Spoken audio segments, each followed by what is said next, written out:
Résumé de l'œuvre. Il s'agit du 14e volume des Rougon-Macquart. Il a été publié en 1886 et a reçu un accueil mitigé du public. Le thème central de ce tome est le milieu artistique et plus particulièrement celui de la peinture. Le personnage principal est Claude Lantier, un artiste maudit. Il s'agit d'un des fils de Gervaise et d'Auguste Lantier. Dans l'Assommoir, on apprend qu'il a été envoyé à Plassans à l'âge de 8 ans pour y apprendre le dessin avec un vieux monsieur. On le retrouve également dans Le Ventre de Paris. Dans cet opus, on va assister à sa lente déchéance. Le public et les professionnels de l'époque ne comprennent pas son art. Il essaie d'ailleurs d'innover en tentant d'imposer un nouveau style de peinture, se réclamant du courant impressionniste. Mais l'idée ne plaît pas, et Claude va se sentir rejeté et incompris et tomber dans une profonde mélancolie. Il s'agit d'un des volumes les plus sombres des Rougon-Macquart, qui s'inspire de la relation qu'entretenait Zola avec Paul Cézanne, son ami d'enfance. Par un soir d'orage de juillet 1862, Claude Lantier aperçoit une jeune fille qui s'est réfugiée de la pluie sous un porche. Elle lui demande l'hospitalité, car un problème lié à la circulation des trains l'a empêché de se rendre à Passy, chez une vieille dame qui souhaite l'embaucher comme lectrice. D'abord dubitatif, Claude Lantier finit par accepter de l'héberger et lui offre son lit.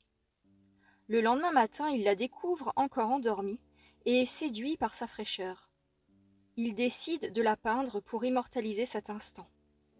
Elle se réveille alors que le portrait n'est pas terminé et exprime son mécontentement. Elle est trop timide pour être modèle, mais devant l'insistance du peintre, elle finit par céder.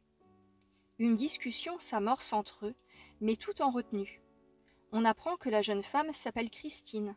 Cette dernière doit vite repartir car elle est attendue pour son nouveau travail. Claude et Christine se quittent un peu froidement, en ne sachant pas s'ils se reverront un jour. Le lendemain, Claude reçoit la visite de ses deux meilleurs amis d'enfance, Sandoz, un écrivain, et Dubuche, un architecte. Ils parlent de leurs souvenirs d'enfance, tandis que Claude continue de peindre. Il préfère garder le secret de sa rencontre avec Christine la veille.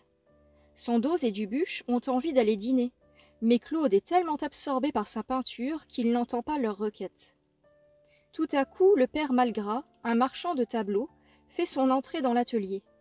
Il a pour habitude d'acheter des tableaux à bas prix, pour les revendre un peu plus cher.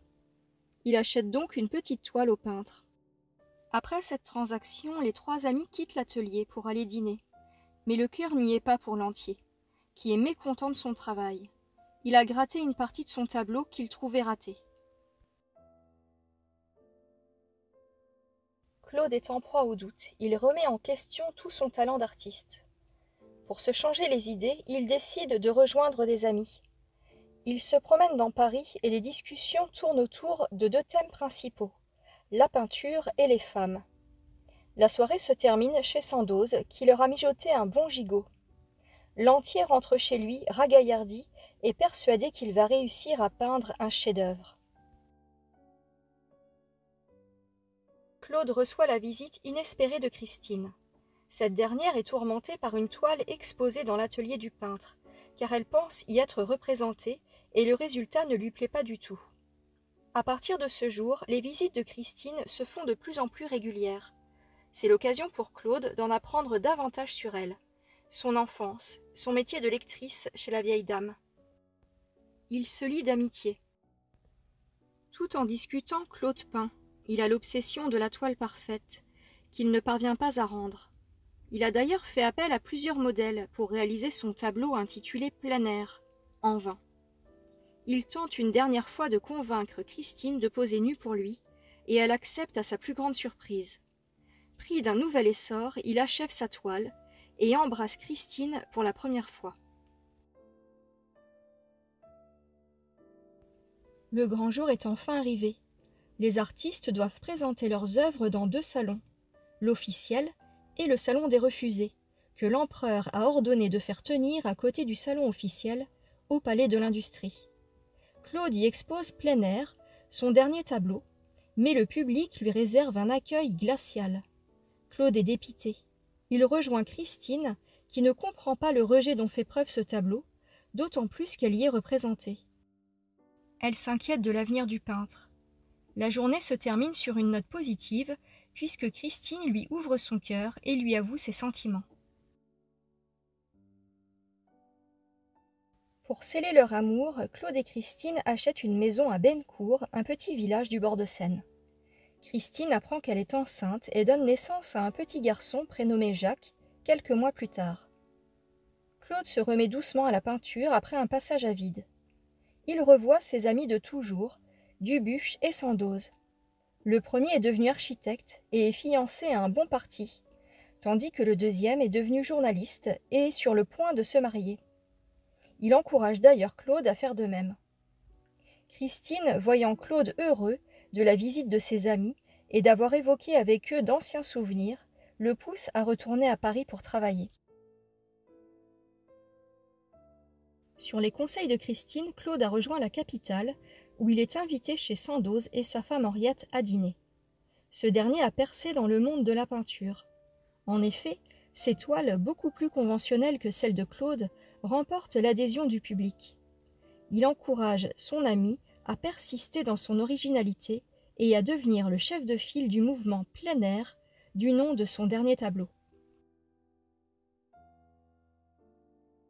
Claude réside rue du Douai avec Christine et leur fils Jacques.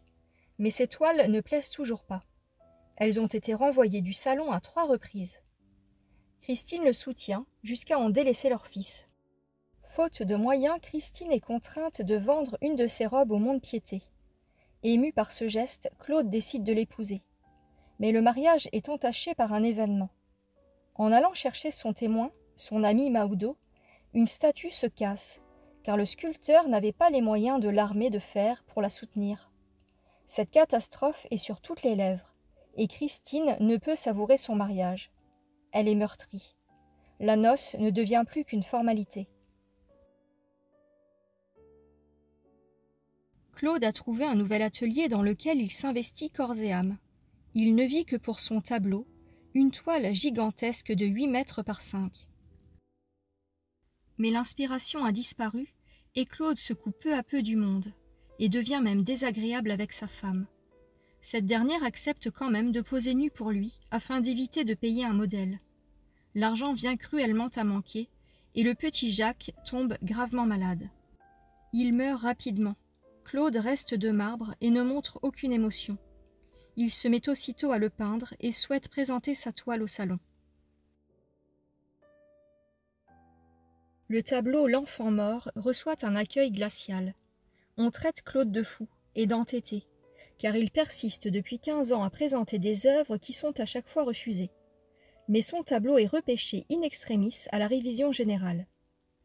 L'enfant mort n'est pas mis en valeur, la toile est exposée trop haut, et les visiteurs la remarquent à peine, ou quand ils la voient, ils sont horrifiés. Sandoz essaie de réconforter un Claude inconsolable. Le soir même, Christine le retrouve près d'une fenêtre. Elle pressent un malheur et tente de l'en dissuader. Claude se remet à peindre, mais Christine encourage son ami Sandoz à le sortir. Elle veut l'arracher à son travail. Claude finit par céder et accepte la proposition de Sandoz qui l'emmène en promenade. Le jeudi suivant, il organise un repas où il invite tous ses amis. Claude et Christine sont bien évidemment de la partie. Mais la soirée prend une drôle de tournure. Tout le monde parle de ses échecs professionnels. Au cours de la soirée, Claude surprend ses 2 amis, Mahoudeau et Gagnère, qui l'accusent d'être la source de leur malheur et lui attribuent leurs échecs respectifs. Claude s'éclipse, suivi de Christine inquiète, qui trouve qu'il a le regard vide et rempli de tristesse. La nuit suivante, Christine se réveille et trouve Claude en plein travail, en train de peindre une grande toile sur laquelle est représentée une femme nue. Elle s'insurge contre l'assassine, comme elle l'appelle, qui lui a volé la vie et son époux par la même occasion. Ils finissent par se réconcilier une dernière fois. Mais le lendemain, Christine retrouve Claude pendu devant son œuvre ratée. Elle est alors victime d'une fièvre cérébrale. Sandoz s'occupe des funérailles. Pour ce dernier, Claude a été victime de son époque. C'est un artiste incompris et sa mort est l'aveu de son échec. Dans ce volume, Zola plonge le lecteur dans le Paris artistique du XIXe siècle, et plus particulièrement dans l'univers de la peinture. On y apprend les rouages du métier, avec la présentation des toiles au salon officiel, puis au salon des refusés, pour les artistes les moins chanceux. La relation entre l'art et l'argent, avec les revendeurs qui négocient des toiles à bas prix pour les revendre à des collectionneurs passionnés. On comprend également à quel point il est difficile de se faire un nom dans ce milieu, que la concurrence est rude et que le public est parfois impitoyable. La vie d'artiste est parfois difficile et tourmentée pour ceux qui n'arriveront pas à séduire avec leur toile. Et c'est le cas de Claude Lantier qui tente d'imposer un nouveau style de peinture, mais qui déplaît, voire choque ceux qui observent ses tableaux. Peu à peu, il perd confiance en lui, devient dépressif. Même sa femme Christine, qui tente de l'aider en posant pour lui ou en l'encourageant dans sa passion, va finir par être exaspérée. Son époux se noie dans ses tableaux et y investit tout son temps. Elle finit par jalouser les femmes qu'il peint. Lantier est donc représenté comme un peintre maudit, empreint au désespoir. Il est mélancolique et lugubre. Et ce sont ces traits de caractère qui déplairont fortement à Paul Cézanne, car il s'y reconnaîtra. L'œuvre est le roman de l'échec, et il est hautement autobiographique. Zola s'y représente d'ailleurs dans le personnage de Sandoz, le bon ami de Lantier. Paul Cézanne ne pardonnera jamais à son ami d'enfance ce portrait peu flatteur de lui-même, et mettra fin à une amitié longue de 40 ans. Une nouvelle fois, les personnages des Rougon-Macquart n'échapperont pas à leur destin. Claude Lantier vient d'une lignée d'alcooliques, et sa mère, Gervaise, a vécu le pire. Il a beau se battre de toutes ses forces tout au long de sa vie, des vents contraires se déchaîneront contre lui et le ramèneront toujours à sa généalogie. Il n'échappera pas à la règle et aura lui aussi une fin tragique.